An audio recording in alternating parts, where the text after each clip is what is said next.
Тувинское республиканское отделение КПРФ, активисты партии собрали сумму в 200 тысяч рублей. Сегодня мы находимся здесь, в Центре защитников Отечества, для того, чтобы передать эти деньги в фонд наших защитников, фонд нашей армии. Я знаю, что есть определенное стремление и желание взять кое-что из технической части, и я думаю, что эти средства нашим ребятам обязательно помогут.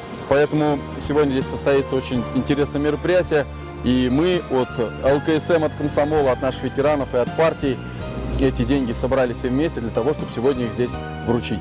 Товар республиканың министрлери біздер шукту біздің тускайланган шери операцияны кижип ролдарын үргүлжү теткип тузаландырын чоргус турабыз.